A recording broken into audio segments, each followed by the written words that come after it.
Are your brand campaigns as effective as they could be? If you're only getting insights when the campaign is over, then of course the answer is no.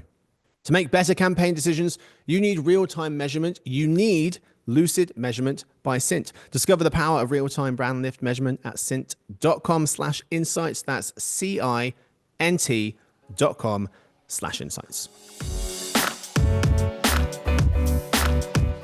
Hey gang, it's Friday, June 13th. Jasmine, Sarah, and listeners, welcome to Behind the Numbers, an eMarketer video podcast made possible by Cint. I'm Marcus, and today we'll be discussing the conversations we're expecting to hear at Cannes this year regarding advertising's past, present, and future challenges. Joining me for that conversation, we have our VP and Principal Analyst covering social media based in California. It's Jasmine Enberg. Hey, Marcus. Hey, everyone. Hello there. We're also joined by our Principal Analyst covering retail and commerce media living in New York. It's Sarah Marzano. Hi, Marcus. Thanks for having me. Of course. All right. Today's fact. So, do you guys like, I think this is most people, but do you like the smell of freshly cut grass? Sure do. Yeah, I did. Until reading about this. Yeah, Oh, here no. you go, world. Yeah, that's right. I'm dragging you down with me, No. okay? I could keep this a secret and let you enjoy the pleasures of the smell of freshly cut grass, but I'm not going to. So, smell isn't just an accidental byproduct of cut leaves. There's actually some evidence to suggest that plants are deliberately emitting volatile compounds in response to damage. So when they're being cut, they're panicking, basically. Jez Ford of Science Illustrated wrote that the smell of fresh cut grass is actually a warning signal being released by plants under attack. The pheromones emitted when grass is cut are known as GLVs, green leaf volatiles, that act as a distress signal or warning call. That's actually very sad. It's so sad. Yes. You just ruined everyone's I summer. did not Yes. want to know that. Yeah. That's right. I'm so sorry. Yeah. I feel terrible for bringing Never you to going to this get my place. innocence back. Nope, it's all gone. Thanks. How does that happen? One study showed that corn plants released GLVs when predators chewed on them, which in turn made other corn plants produce substances which made them less tasty as a defense mechanism. And Louis Villazon of BBC Science Focus explains that while tobacco plants emit a certain GLV only when they are being grazed by caterpillars, and that acts as a signal to attract nearby bugs that prey on caterpillars. It's fascinating. this it's like one was upsetting, dark. but fascinating. Yeah, Marcus, how do you choose your facts of the day? it's a great question. I normally just choose it based on what I think about in life. This is how I spend my life. I just walk around and I'm like, I wonder why that's like that. And then I go find out about it. And that's most of my job. Stu will be pleased to know. It's about half of what I'd spend my time doing. Anyway, you're welcome, folks. Today's real topic, the most interesting conversations we expect to hear at Cannes 2025. All right, 2025 marks the 71st annual Cannes Lions International Festival of Creativity, held between June 16th and June 20th. Thousands flock there every year to talk about advertising's challenges, past, present, and future, including two of the folks we have with us today. For this episode, we decided to take a look at some of the most interesting sessions being put on this year and talk about a few of them. One of the sessions is titled Pas de publicité, merci, no ads please. The session description outlines how advertising used to entertain, inspire, and even be welcome. Today, it's blocked, skipped, and avoided. How did it become the guest nobody invited? And how can we change that? That's one of the questions that they're going to be answering in the session. Another of the questions they're going to be asking in that session is, can advertisers create powerful, popular brand narratives when media fragmentation means no two people experience the same content? Jasmine, can they? Yes, but I do think that some advertisers will need to rethink what powerful and popular mean in this new environment. And Okay. all of them are simultaneously going to have to be more nimble and more deliberate in their approach. And what I mean by that is, as our media usage has just become so much more fragmented, as well as curated and heavily tailored to our interests, mass media has lost a lot of its relevance and obviously a lot of its trust as well. So if you're thinking about brands that are trying to build strong narratives in this context, they should probably focus less on casting as wide a net as possible, which is traditionally how we think about popular narratives, and more on identifying both the right audience and the right message, and then finding the correct voices, whether that's creators, influencers, or, anybody else, as well as the creative that can then speak to that audience rather than to everybody. And that's true even if you're thinking about like big cultural events, which still have mass appeal because we're watching them in so many different ways, whether that's on social media, whether that's on streaming or podcasts. Yeah. And so in kind of this context, it means that advertisers should be designing for adaptability. They might have to have multiple expressions of their work. But at the same time, they also have to ensure that they're maintaining consistency in terms of their brand voice and brand message. So long story short, yes, absolutely, they can continue to craft powerful, popular storytelling, but the approach has to change somewhat from how it was done previously.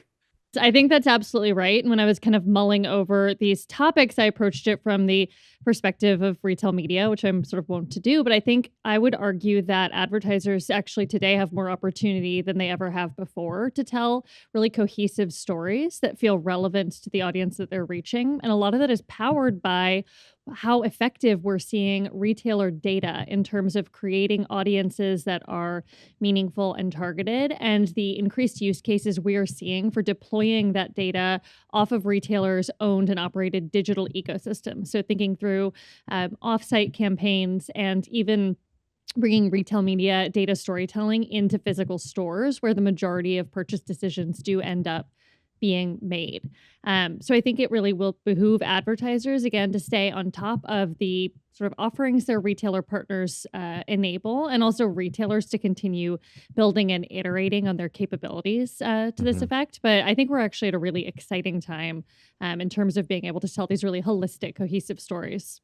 Yeah, I think so too. And one of my big talking points overall has been that consumers navigate the world and the digital world and the physical world seamlessly, right? We're moving through different channels, whether that's TV, again, social, podcasts, and even physical stores, like you brought up, Sarah, seamlessly. And we're not necessarily thinking about how we are engaging with the brand, but brands really don't have that same seamless, holistic experience. And many of them still need to catch up and ensure that they are providing that consistency as consumers are navigating these different channels. And I think that's kind of the moment that we're in right now in terms of trying to figure that all out. So follow-up question for you both, because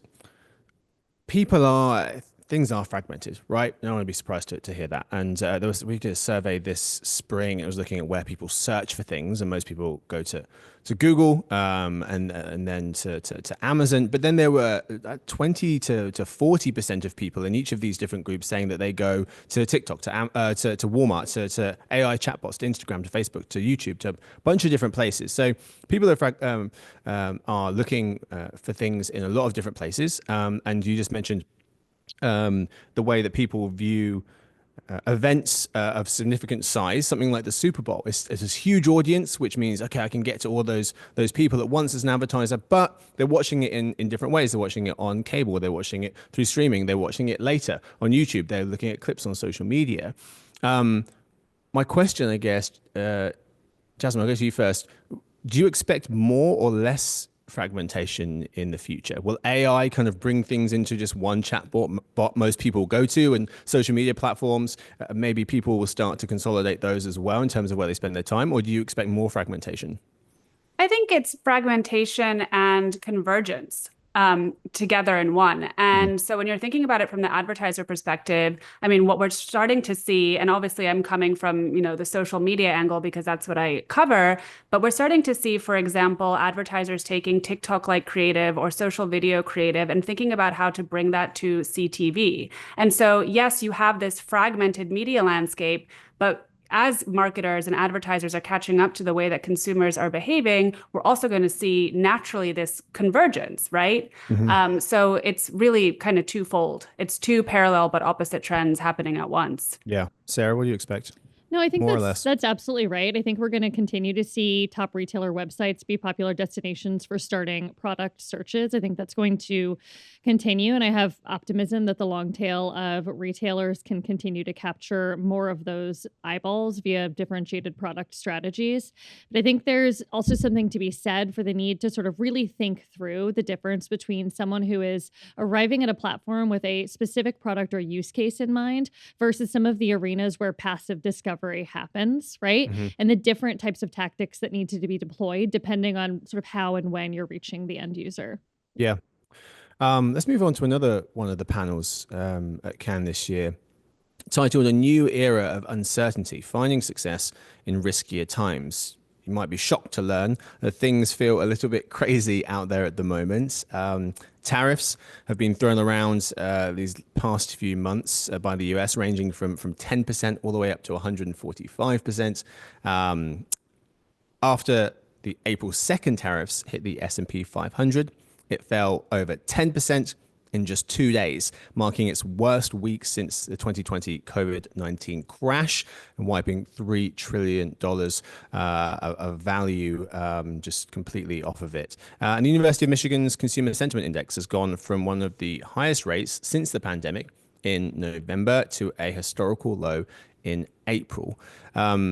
Sarah, I'll start with you for this one. What is the best piece of advice you've seen, read, thought of for advertisers as they try to negotiate their way through what seems like a minefield of tariff-related challenges? Sure. And this is good timing because I just published a report on our anticipated impacts of tariffs. Shameless plug. On retail media. Link in the show notes. And one of the things that we sort of come back to is the fact that retail media, because of its close ties to performance marketing and its ability to show clean attribution and conversion, is actually positioned quite well to weather times of economic downturn or uncertainty, because we know advertisers turn to performance tactics, right, during those times. But I think one of the pieces of advice that I sort of can't say often enough or loudly enough is that it's really important not to neglect those brand building tactics, right? That was mine, Sarah.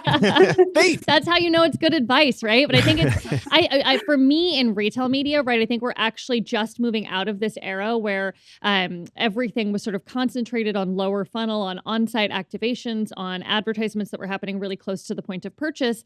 And we're seeing retail media really grow up and evolve to play a part in some of those brand building and upper funnel initiatives. And what I don't want to see is for that momentum to slow down. So I would urge retailers to continue investing in these upper funnel capabilities. And I would encourage advertisers to continue really thinking through strategically your mix and not over-indexing on performance tactics. Jasmine, I would go to you now, but... Well, I have a second one too, but just to kind of echo some of Sarah's comments, I think, you know, the way that I wrote about it in my report on tariffs and the impact on social, another shameless plug here, is that people aren't going to buy your product, tariffs or not, if they don't know who you are. And so that's why it's so important, even in times of economic uncertainty or when budgets are tight, to continue those brand building and awareness and brand loyalty campaigns, which social media is really great for because they have this very holistic experience with organic marketing, as well as creators and influencers combined, of course, with performance marketing and paid media solutions. But the second piece of advice is actually something that I heard on Tuesday when I was at the Information's Creator Economy Summit, and it comes from the CEO of Dude Perfect, Andrew Yaffe. And it's a take really on what brands and advertisers should be focusing on, and I agree with it. And he said that creators and influencers can be particularly powerful partners in this time of economic volatility because it's so difficult for a lot of brands to plan ahead. And it's true, creators by nature are more nimble, they're more flexible than traditional production studios, meaning that they can turn around content or ad creative much more quickly and cheaply. And this is actually something that we saw during the pandemic as production studios were closed down. A lot of brands turned to creators and influencers. They saw that those campaigns were really working as well. And so the practice obviously stuck. And so kind of bigger picture and all of that, it's one of the reasons that I think, again, influencer marketing is going to be one of the more resilient marketing channels to tariffs and to overall economic uncertainty this time around. Mm-hmm. Yeah, it seems like the message here is don't just retreat. Right. Maybe exactly. audit your ad spend, because there are a lot of opportunities to still reach people. Yuri Wormser, one of our analysts, was writing about search advertising being a pretty safe bet, as we all know. But we just did some scenario-based forecasting, and he was saying that year-on-year growth for a moderate tariff scenario will still get 7% growth out of search. This year, worst case scenario, we had it going down to 3%. So still obviously a safe bet for search as well, but not just search, plenty of other options as Jasmine and Sarah just outlined. Let's end with one final session here. So AI and the future of creativity. This session at Cannes looking at the real world impact AI is having on how we live, work, and create, and how to try and resolve the tension between technology and human creativity and the opportunity potentially that might present. Jasmine, how, in your opinion, will AI impact advertising and marketing over the next 12 months? The session was looking at 5 years, but that's hard to figure out. So we're going to just do a year. I mean, 12 months is hard to figure out too. I mean, I remember I was at Cannes. Well, I'll say that I'm very interested to hear what the conversation around AI is like this year at Cannes, because I was there in 2023 when it was this unbridled excitement. 2024, it was still excitement, but a little bit more muted. And we were starting to talk about issues like governance with AI. And so given kind of all of the economic uncertainty and all these other big challenges within the ad market, I'm very curious to kind of hear what people have to say about AI today. But to answer your question, one of the things that I've been thinking about recently in terms of how AI is going to reshape marketing and advertising is the rise of digital clones, largely within the context of influencer marketing and but also just more broadly in ad creative. And I was doing some research for a report I wrote on this recently, and what it found was that most creators and influencers are already open to licensing their digital clone to brands, in part because they're looking to reduce burnout. Being a creator is much harder work than it may look like, and also as they're looking to scale their businesses. But there are still a lot of concerns about the misuse of their AI likeness or potential damage to their reputation. And I think critically, they aren't willing to take a pay cut for it. And that runs contrary to the accepted narrative that the use of AI will make developing ad creative much cheaper, because at least in this instance, brands really shouldn't expect cost reductions. That said, eventually that could change. And overall, I do expect that digital clones or AI twins or AI avatars or whatever you want to call them will play a bigger role in marketing and advertising over the next year or so, especially as we're seeing more creators, influencers, celebrities, and thought leaders develop AI versions of themselves. And if I can have one more shameless plug. So out of control. I'm actually sitting down with Deepak Chopra and his business partner, Poonacha Machaya, to talk about Deepak's AI clone, Digital Deepak, and their new venture, Cyberhuman AI, which helps health and well-being experts create AI twins. So if you are going to Cannes, stay tuned for that. Very nice. I'd be mad if it wasn't so relevant. Sarah. I just keep wanting to make a joke about if we can have AI clones to be on the podcast, but then I feel like you're really never going to. What are you doing? My job relies on this. You're trying to get me fired. No, nothing can replace you, Marcus. That's not even remotely true, but thank you. Good save. Okay, what was the question again? Hang on. Okay, AI's impact on advertising. Got it. I'm back. I'm going to talk a little bit more about retail media's evolution beyond on-site placements, beyond sponsored product listings, because I think it's one of the most exciting arenas in retail media today, but it's also opening up a need for a lot of new content, particularly as retailers think about activating their data and assets in off-site environments, right? There's a lot more need for things like co-branded creative. And I'm excited to see what AI can unlock in terms of building dynamic and differentiated content in a hopefully less cost prohibitive way. Very nice.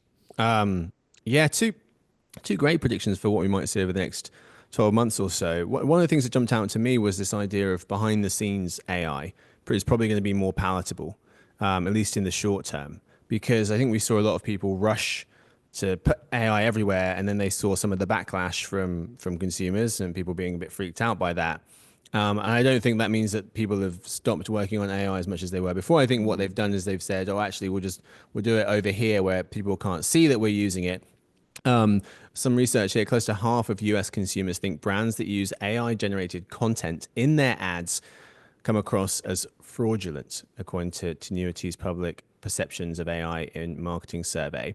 So I think that's one way. And then the other thing I was thinking as well is how marketers shifting use of AI, because we've heard a lot in this report from Basis in March showing that a lot of people are using it for ideation, for research, for content creation, but fewer than half of ad professionals using AI to streamline workflows. So I think people thinking about how AI marketers in particular, how AI can make their day more efficient, or try to solve some of those more monotonous tasks. But that is all we have time for, unfortunately. Thank you so much I would say to both of you, but Sarah nearly got me fired. So mainly to Jasmine.